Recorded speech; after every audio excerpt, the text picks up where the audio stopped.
सबसे पहले मैं आज आप लोगों को बोर्ड मॉडल टॉपिक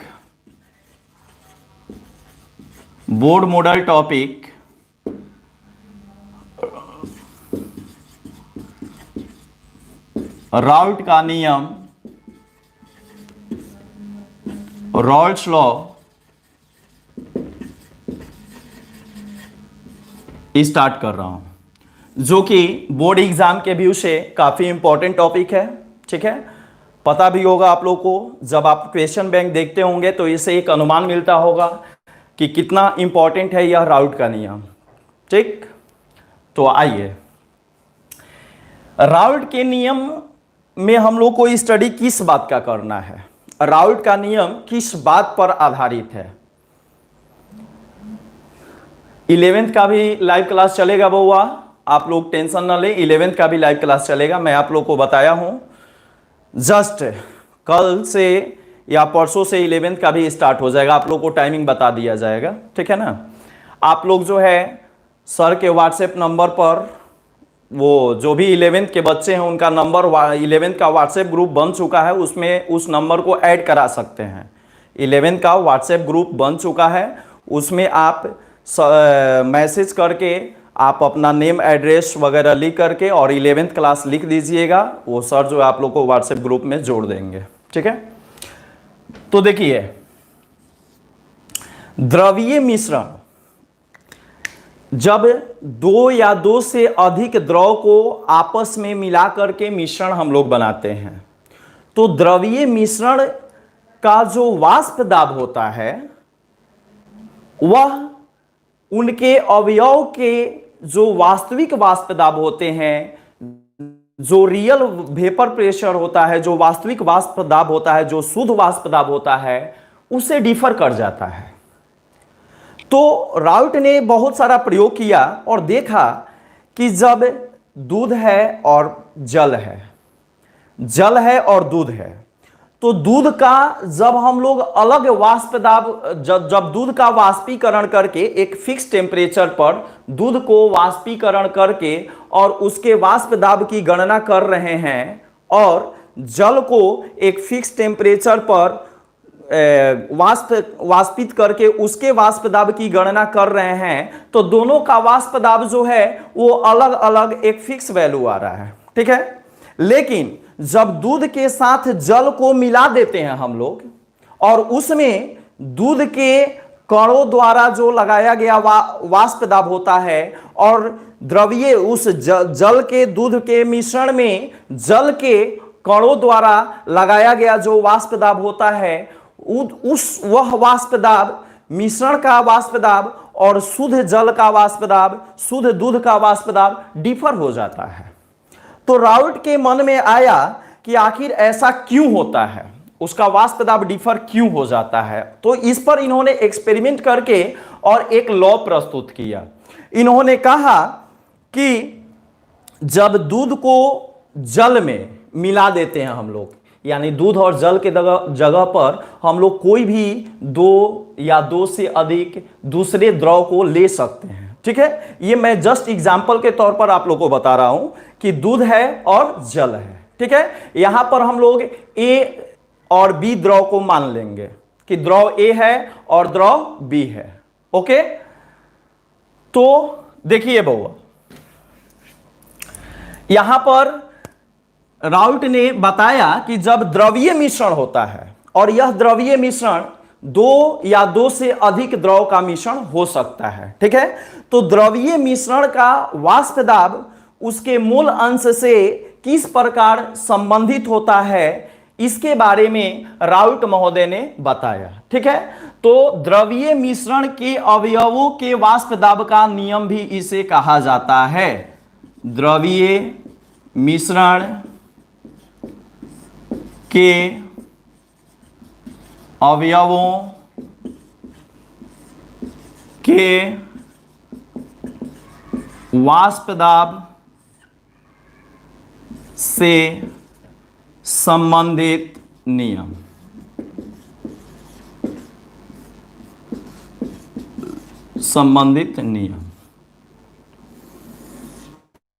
ठीक है, the law of liquid mixture components, the law of liquid mixture components. तो ये जो है रॉल्ट्स लॉ है। अब देखिए इसमें इन्होंने क्या बताया। रॉल्ट ने कहा कि जब आप दूध और जल यानी किसी दो द्रव या दो से अधिक द्रव को आपस में मिला देते हैं तो उनके उस मिश्रण के द्रवीय मिश्रण के अवयव का जो वाष्प दाब होता है उन अवयवों के मोल अंश के समानुपाती होता है। अवयव हम कह रहे हैं तो आप समझ रहे होंगे, जो द्रवीय मिश्रण हम लोग का बना वह किसका द्रवीय मिश्रण बना, तबौआ दूध का बना और जल का द्रवीय मिश्रण बना। ठीक है, तो इस द्रवीय मिश्रण के अवयव कौन कौन हो गए, एक दूध हो गया और दूसरा जल हो गया। तो हम लोग जो है इसको द्रव ए और क्या मान सकते हैं, द्रव बी मान सकते हैं, क्योंकि द्रव तो कुछ भी हो सकता है ना। तो दो द्रव हम लोग मान लेंगे, तो द्रवीय मिश्रण के अवयव हो जाएंगे आपके द्रव ए और द्रव बी। ठीक है, तो किसी द्रवीय मिश्रण में उसके अवयवों का वाष्प दाब उन अवयवों के मूल अंश के समानुपाती होता है। ठीक है, द्रवीय मिश्रण में उसके अवयवों का वाष्प दाब उसके मूल अंश के समानुपाती होता है। जैसे दूध और जल का जो हम लोग मिला करके द्रवीय मिश्रण बनाए, तो इस द्रवीय मिश्रण में दूध का जो वाष्प दाब होगा वह दूध के मोलों की संख्या पर निर्भर करेगा। दूध के मोलों की संख्या इस मिश्रण में जितना ज्यादा होगी, तो जब दूध के मोलों की संख्या जब ज्यादा होगी इसका मतलब कि दूध के कणों की संख्या ज्यादा है, और जब दूध के कणों की संख्या ज्यादा है तो ज्यादा वाष्प दाब लगाएगा। ठीक है, ज्यादा वेपर बनाएगा, ज्यादा वाष्प बनाएगा, और जब ज्यादा वाष्प बनाएगा तो उसका वाष्प दाब ज्यादा होगा। तो अब कहिएगा कि सर आप डायरेक्ट मोल क्यों नहीं कह दे रहे हैं कि द्रवीय मिश्रण में अवयव का वाष्प दाब उसके मोल के समानुपाती होता है। तो बउआ मोल हम कहते कब, जब केवल एक द्रव रहता तब। अब यहां पर चूंकि द्रवीय मिश्रण की बात है, इसमें एक से अधिक द्रव है, मिश्रण में एक से अधिक द्रव है, तो जब एक से अधिक द्रव रहेंगे तो वहां पर दोनों का मोल है ना, इसलिए वहां पर हमें मोल अंश शब्द को लाना पड़ता है, मोल प्रभाज्य शब्द को लाना पड़ता है, मोल फ्रैक्शन को लाना पड़ता है। ठीक है, इस बात को आप समझ चुके होंगे। तो चलिए अब हम लोग नियम को लिखेंगे। एक बार फिर से मैं नियम को रिपीट करता हूं। मैं उम्मीद करूंगा कि आप स्वयं जो है अपने कॉपी पर इस लॉ को लिखिएगा। ठीक है, किसी द्रवीय मिश्रण में, कोई भी द्रवीय मिश्रण हो सकता है जिसमें दो या दो से अधिक द्रव हो, किसी द्रवीय मिश्रण में उसके अवयवों का वाष्प दाब उस अवयव के मूल अंश के समानुपाती होता है।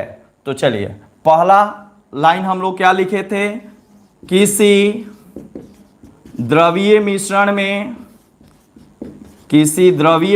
में उसके अवयवों का वाष्प दाब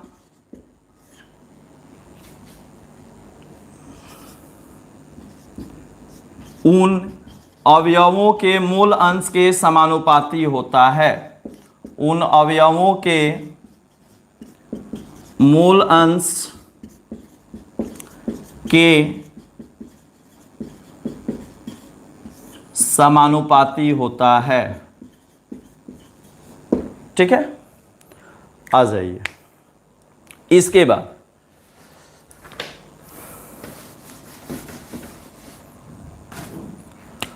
नेक्स्ट बउआ,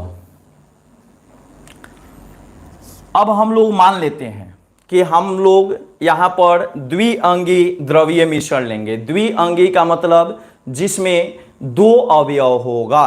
ठीक है, यहां पर हम लोग दो अवयव लेंगे, क्योंकि ज्यादातर आपका जो क्वेश्चन होता है 12th लेवल का उसमें द्विअंगी विलयन ही होता है, बाइनरी सॉल्यूशन ही होता है। ओके, चलिए तो हम लोग मान लेते हैं, माना कि अब हम लोग क्या करें, क्या कर रहे हैं यहां से, क्यों मान रहे हैं, ये तो डिफिनीशन हो गया। ठीक है, यहां से हम लोग राल्ट का जो फॉर्मूला है और उस फॉर्मूले का जो डेरिवेशन है उसको हम लोग यहां पर प्रूफ करेंगे, और हम लोग यह देखेंगे कि कौन सा फॉर्मूला हमारे न्यूमेरिकल्स के लिए यूजफुल है। ठीक है, ताकि हम लोग जो भी क्लास आगे करेंगे उसमें मैं आपको न्यूमेरिकल्स बनवा दूं और बोर्ड मॉडल जो न्यूमेरिकल्स हैं इस टॉपिक से वो मैं बता दूं, और जो भी ऑब्जेक्टिव वगैरह होगा वो भी मैं आप लोग को बताऊंगा। ठीक है, चलिए बी केयरफुल। माना कि द्रव ए तथा द्रव बी, द्रव ए तथा द्रव बी को आपस में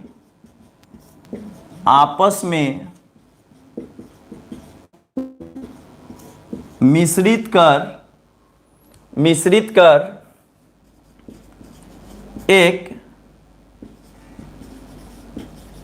द्रवीय विलयन ए बनाया गया। ओके, माना कि द्रव ए तथा बी को आपस में मिश्रित कर एक द्रवीय विलयन ए प्लस बी बनाया गया। ठीक है, अब आ जाइए, जैसे द्रव ए कोई भी शुद्ध द्रव है बउआ, जैसे शुद्ध जल है। ठीक है, शुद्ध जल है, तो शुद्ध जल है और जल को आप एक फिक्स टेम्परेचर पर वेपोराइज कर रहे हैं, वाष्पित कर रहे हैं, तो उस जल के जो भी कण वाष्पित होंगे उनके वाष्प द्वारा फिक्स टेम्परेचर, देखिए यहां पर एक चीज आप माइंड कीजिएगा, टेम्परेचर फिक्स होना चाहिए। बिकॉज आप कभी भी किसी द्रव का वाष्प दाब देखते हैं, किसी भी शुद्ध द्रव का जब वाष्प दाब देखते हैं तो वो फिक्स टेम्परेचर पर होता है। तो टेम्परेचर जैसे ही डिफर करेगा, तो टेम्परेचर डिफर करने के बाद उसके कण का वाष्पीकरण का दर भी जो है परिवर्तित हो जाएगा। और जब कण के वाष्पीकरण का दर परिवर्तित हो जाएगा तो वाष्प बनने की प्रक्रिया जो है घटने बढ़ने लगेगी। और वाष्प बनने की प्रक्रिया जब घटने बढ़ने लगेगी तो किसी नियत ताप पर द्रव के वाष्प द्वारा उसकी सतह पर लगाए गए दाब को ही हम लोग वाष्प दाब कहते हैं। यह पता है आप लोग को? किसी नियत ताप पर शुद्ध द्रव के वाष्प द्वारा उसकी सतह पर लगाए दाब को, प्रेशर को ही हम लोग उस द्रव का वाष्प दाब कहते हैं। ठीक है, अब कोई शुद्ध द्रव है तो उसका एक फिक्स टेम्परेचर पर वाष्प दाब फिक्स होता है, लेकिन जैसे ही उस द्रव को, समझ रहे हैं ना आप लोग, समझ में आ रही है ना? कुछ रिप्लाई कीजिए, तब तो मैं समझूंगा कि हां समझ में आ रही है कि नहीं। Okay okay, thank you. चलिए, तो अच्छा रिस्पांस जो है आप लोग की तरफ से आ रहा है, तो मुझे उम्मीद है कि शायद आप लोग को समझ में आ रही होगी। तो चलिए बउआ, हम लोग आगे जो है डिस्कस करते हैं। मैं आप लोग को वाष्प दाब के बारे में बता रहा था, तो जो लोग नहीं जानते हैं वो एक बार मेरी बातों को कंसंट्रेट होकर के सुनिए। ठीक है, आपस में चैटिंग नहीं कीजिएगा प्लीज, रिक्वेस्ट है आप लोग से। सुनिए, वाष्प दाब आपको भी याद हो जाएगी, क्योंकि मैंने वाष्प दाब से स्टार्ट नहीं किया है, मैंने राउल्ट के नियम से स्टार्ट किया है। मैं ये सोचा कि कुछ मैं आप लोग को इंपॉर्टेंट चीज बता दूं। तो देखिए, वाष्प दाब क्या होता है? फिक्स टेम्परेचर पर, एक नियत ताप पर किसी द्रव के वाष्प द्वारा उस द्रव की सतह पर लगाए गए दाब को उस द्रव का वाष्प दाब कहते हैं। ठीक है, अगर नोट करना होगा तो रिकॉर्डेड वीडियो से आप इसे नोट कर लीजिएगा। अब आ जाइए, कोई द्रव है, शुद्ध जल है, तो शुद्ध जल को जब हम लोग किसी टेम्परेचर पर वेपोराइज करेंगे तो उसका वाष्प दाब एक फिक्स वैल्यू आएगा, फिक्स टेम्परेचर पर, चाहे वह कोई भी द्रव है।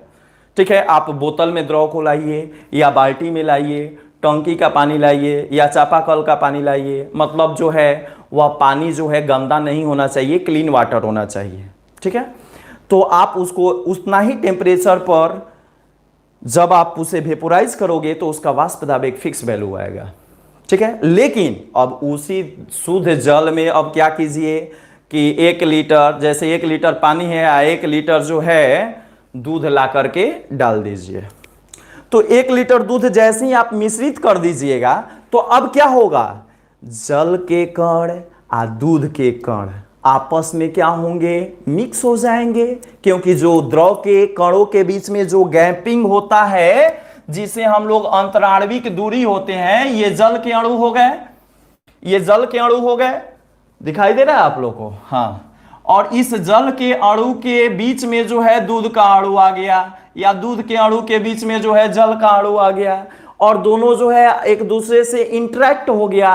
तो इंटरेक्ट हो गया तो उसका गुण क्या हो गया, परिवर्तित हो गया। आकर्षण बल जो है वहां पर डिस्टर्ब हुआ, और आकर्षण बल जब डिस्टर्ब होगा तो वह उसका वाष्प बनने की प्रक्रिया प्रभावित होगी, और वाष्प बनने की जैसी प्रक्रिया प्रभावित होगी तो वाष्प दाब भी हम लोग का प्रभावित होगा, ठीक है। इस कारण से दूध और जल, जैसे 1 लीटर दूध है उसका वाष्प दाब अलग होगा शुद्ध दूध का, और उसी को जब जल के साथ हम लोग मिक्स कर देंगे तो उसी 1 लीटर दूध का, जबकि वही 1 लीटर दूध है, उस मिश्रण में भी वही उसी 1 लीटर दूध के कण है, लेकिन उसका वाष्प दाब डिफर हो जाएगा। दोनों में टेम्परेचर को सेम रखेंगे तब भी, ठीक है।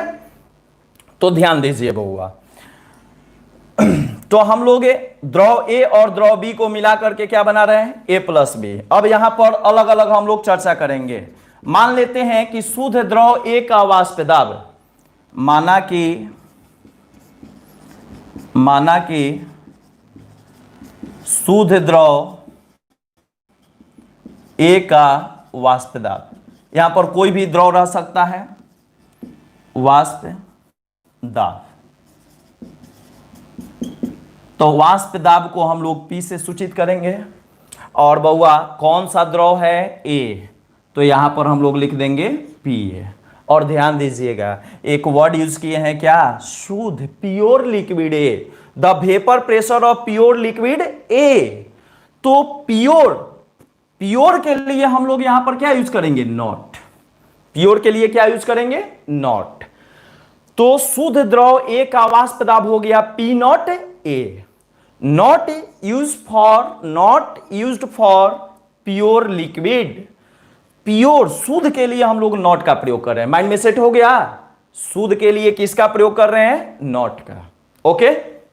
और वाष्प दाब के लिए क्या होगा, P, और जो अवयव है A उसके लिए हम लोग क्या लिख रहे हैं, A, ठीक है। तो P not A is the vapour pressure of pure liquid A, okay. अब आ जाइए नेक्स्ट। अब जैसे वो मिश्रण में जाएगा, मिश्रण में यानी अब A और B दोनों को मिला देंगे तो इसी A का वाष्प दाब बदल जाएगा। तो आ जाइए बउआ, मिश्रण में A का वाष्प दाब क्या हो जाएगा, PA। यहां पर हम द्रव नहीं लिखे हैं, आप लोग को समझ जाना है कि ये क्या है, द्रव है। A का वाष्प दाब क्या हो जाएगा, PA। नॉट हटा दिए, नॉट का मतलब ये फिक्स वैल्यू है, ये जो है बहुआ कांस्टेंट वैल्यू होता है, ये नियत मान होता है, ये फिक्स वैल्यू होता है, ठीक है ना, ये फिक्स होता है। किसी भी शुद्ध द्रव का वाष्प दाब कांस्टेंट टेम्परेचर पर फिक्स वैल्यू होता है, यह चेंज नहीं करता है। इसका बहुत आगे जो है अच्छा हम लोग का यूज आने वाला है, ठीक है। अब आ जाइए, तो यह शुद्ध द्रव A का वाष्प दाब हो गया। अब आ जाइए बउआ, इसी प्रकार शुद्ध द्रव B का, शुद्ध द्रव B का वाष्प दाब क्या हो जाएगा, P नॉट B। दिखाई दे रहा है, चलिए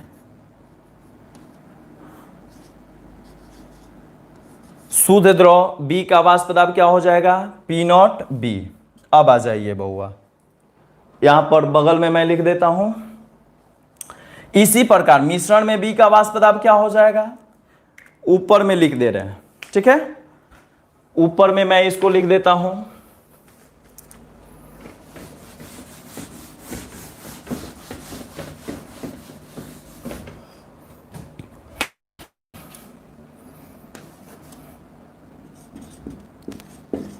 मिश्रण में द्रव B का वाष्प दाब Pb हो जाएगा। ठीक है, अब आ जाइए मोल प्रभाज मोल अंश आप लोग जानते होंगे, मोल प्रभाज या मोल अंश। तो द्रव A का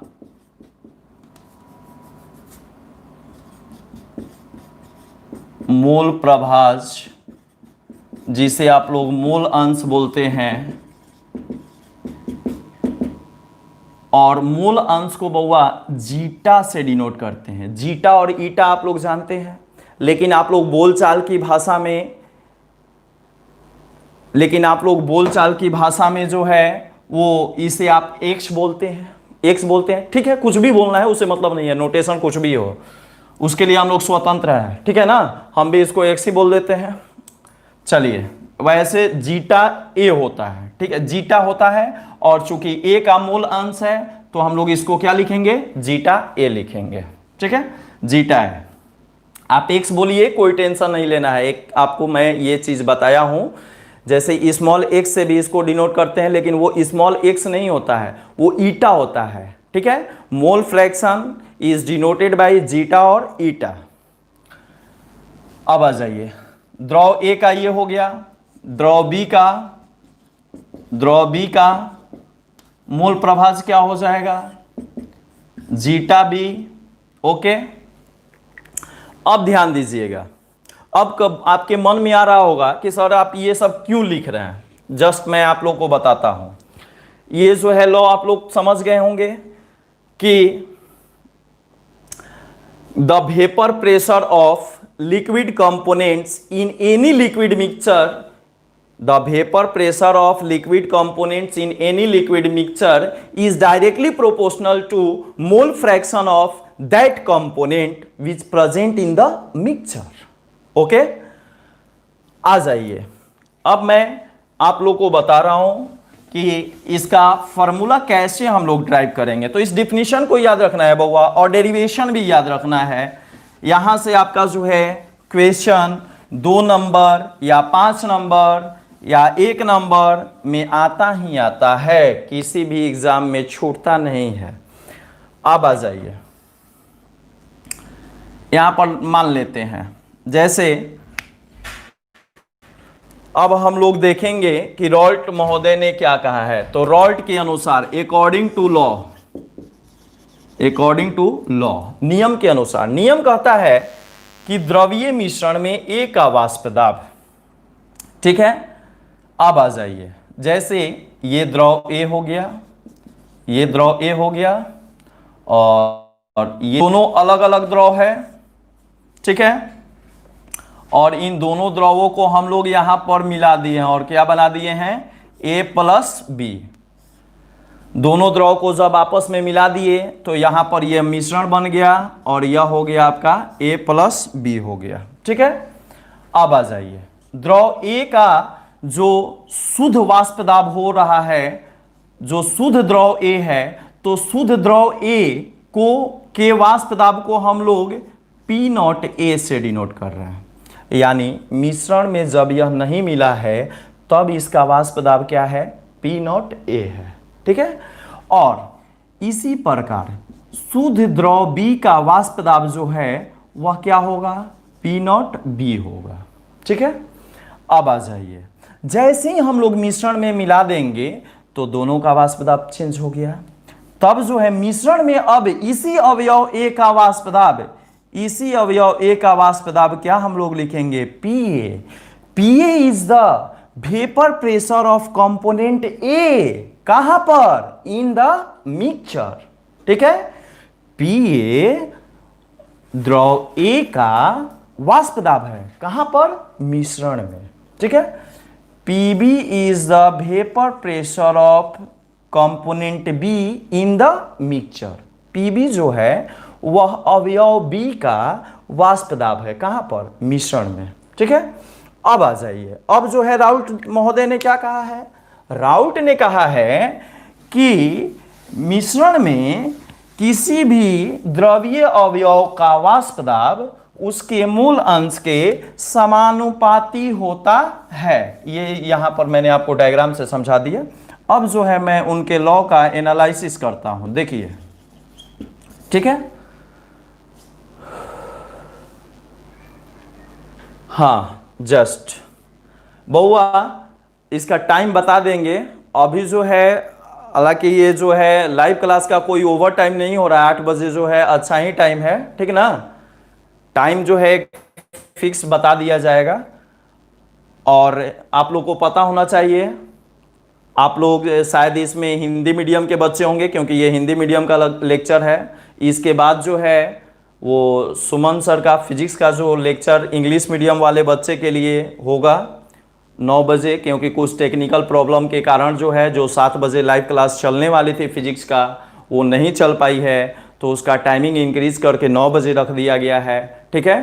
तो जो भी इंग्लिश मीडियम के बच्चे होंगे वे 9 बजे सुमन सर के फिजिक्स क्लास को इस चैनल पर ज्वाइन करेंगे और ऐप जल्द आने वाला है, आप लोग उसका टेंशन नहीं लें।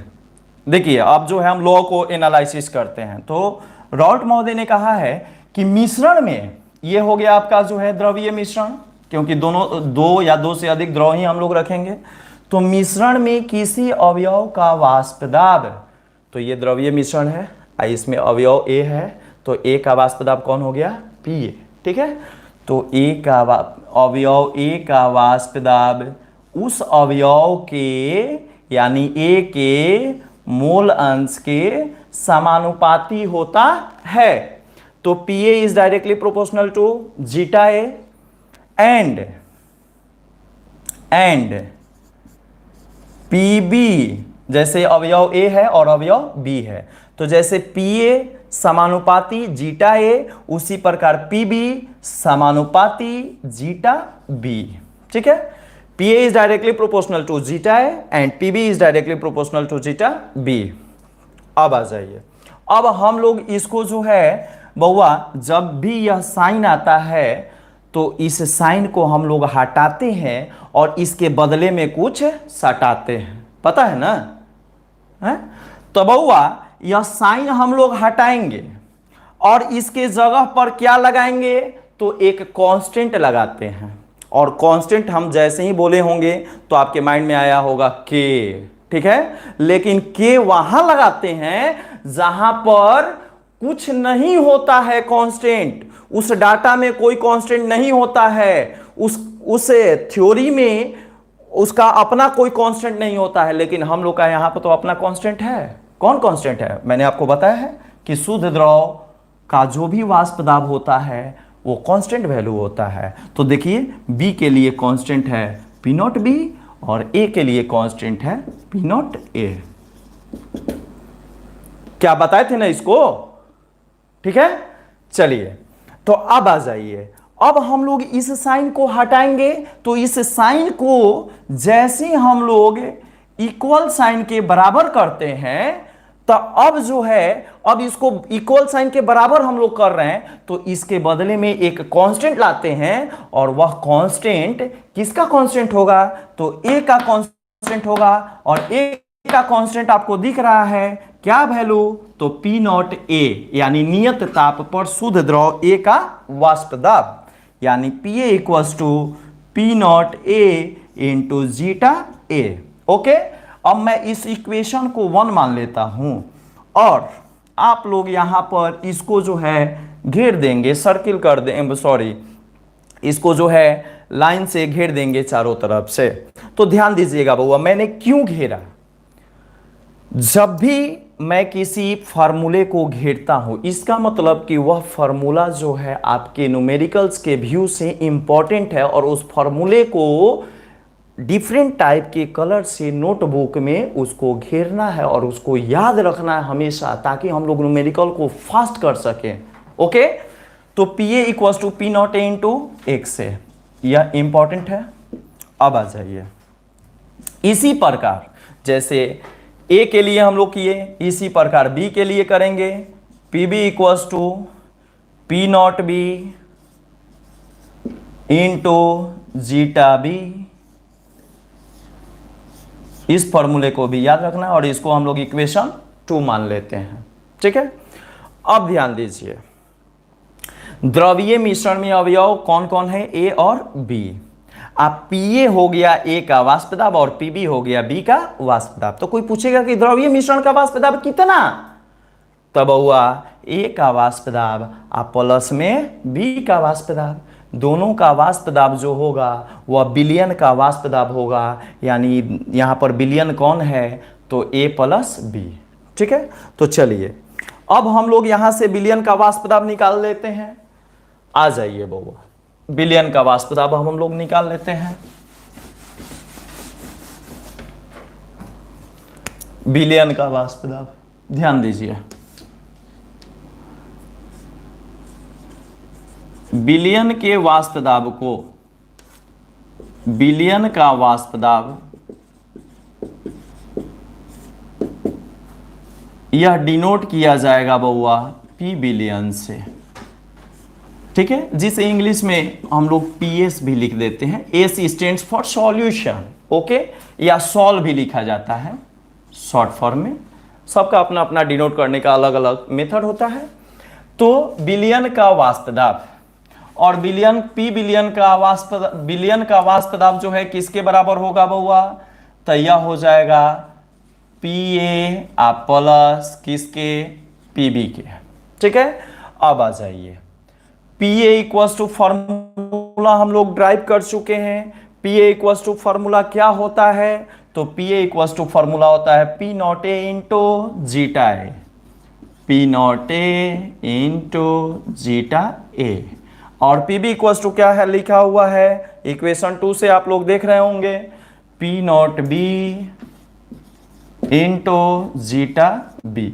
ओके, अब आ जाइए, अब ध्यान दीजिएगा, अगर मान लीजिए कि दो द्रव ए और बी है, दूध और जल है, ठीक है, और हमें सिर्फ और सिर्फ दूध का मोल अंश का डाटा पता है और जल के मोल अंश के बारे में कोई जानकारी नहीं है और न ही उसके मोलों की संख्या की जानकारी है। तो मैं आप लोग को मोल प्रभास में ही बता चुका हूं लेक्चर में कि जब भी दो अवयव होता है और दो अवयव में से एक अवयव का मूल अंश पता होता है और दूसरे अवयव का मूल अंश नहीं पता होता है, तो बताइए, जवाब दीजिए बउआ। इसमें जो भी बच्चे हैं ये जवाब दें कि अगर कोई विलयन है जिसमें ए और बी दो अवयव हैं और दोनों अवयव में से एक का मूल अंश पता है और दूसरे का मूल अंश निकालना है, तो कैसे निकालेंगे? क्या फॉर्मूला होता है? एक का मूल अंश पता है और दूसरे का कैलकुलेट करना है, तो कैसे कैलकुलेट करेंगे?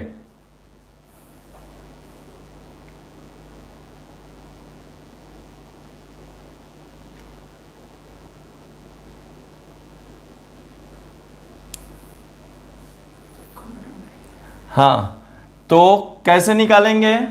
देखिए बउआ, अगर ए का पता है और दूसरे का निकालना है तो हम लोग जो है एक में से पहले वाले के मूल अंश को क्या कर देते हैं? माइनस कर देते हैं। वन में से पहले वाले के मोल फ्रैक्शन को क्या कर देते हैं? माइनस कर देते हैं। ठीक है, आ जाइए बउआ, तो ध्यान देंगे। तो यहां से मैं आप लोग को लेकर के चलता हूं आगे। देखिए, अब हम लोग के पास यहां पर डाटा आ गया बउआ कि पी विलियन दिखाई दे रहा है यहां पर, पी विलियन equals to P naught A into zeta A plus P not B into zeta B. Okay, अब अगर ए का मूल अंश पता है और बी का नहीं पता है तो इस फॉर्मूले को इंटरचेंज कर देंगे। P not B into zeta B के जगह पर हम लोग क्या लिख देंगे? 1 माइनस जीटा ए। ठीक है, आप इसे एक से बोलो, कोई प्रॉब्लम नहीं है। मैंने पहले ही बता चुका है कि ओरिजिनली जीटा और ईटा से डिनोटेट किया जाता है, लेकिन एक से और स्मॉल एक से लोग बोलते हैं, लिखते हैं, ठीक है, उससे कोई प्रॉब्लम नहीं है, डिनोशन अलग चीज है। तो ये आपका जो है फार्मूला हो गया, इस फार्मूले को याद रखना है और यह इंपॉर्टेंट फार्मूला है। ये आपका इंपॉर्टेंट फार्मूला हो गया, ठीक है, इस फार्मूले को याद रखना है, ये रॉल्स लॉ का फार्मूला हो गया। अब जो है यहां से हम लोग को बहुत फायदा होगा, इस फार्मूले से हम लोग न्यूमेरिकल ड्राइव करेंगे। अब समस्या वैसे उन बच्चों को आएगी जो कि मोल फ्रैक्शन कैलकुलेट करना नहीं जानते हैं, मोल फ्रैक्शन कैलकुलेट करने में जिनको प्रॉब्लम हो रही है, तो वो मोल फ्रैक्शन को कैसे कैलकुलेट करेंगे। तो मैं इसके आगे थोड़ा सा आप लोग को मोल फ्रैक्शन के बारे में बता देता हूं। देखिए बउआ, ये हो गया, मैं इसको अब इरेज कर रहा हूं।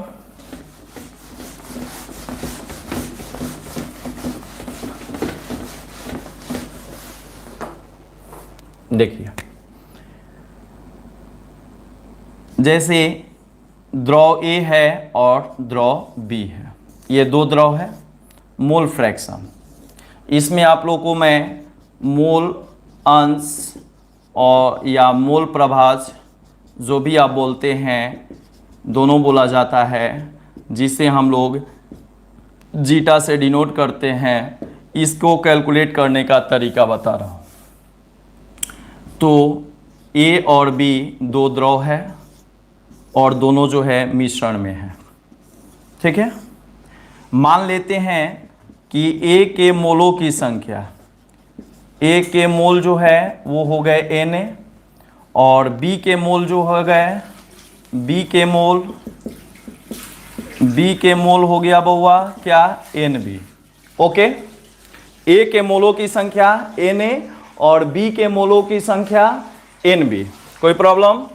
अब ध्यान दीजिएगा, ए का मोल अंश हमें निकालना है, तो मोल अंश का मतलब होता है जिसका मोल अंश निकालना हो उसके मोलों की संख्या को अंश में रखते हैं, उसका नाम ही है मोल अंश।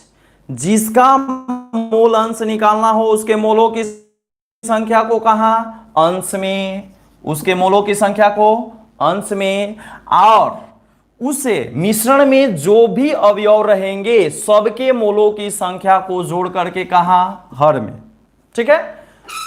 तो यही अंश बाई हर, यानी अगर ए का मोल अंश निकालना है, ए का मोल अंश निकालना है जिसे हम लोग जीटा ए से डिनोट कर रहे हैं, तो ए का मोल अंश इक्वल टू हो जाएगा, ए के मोलों की संख्या को कहां रखेंगे, ऊपर में, और अवयव ए और अवयव बी दोनों के मोलों की संख्या को जोड़ करके कहां रखेंगे, नीचे में।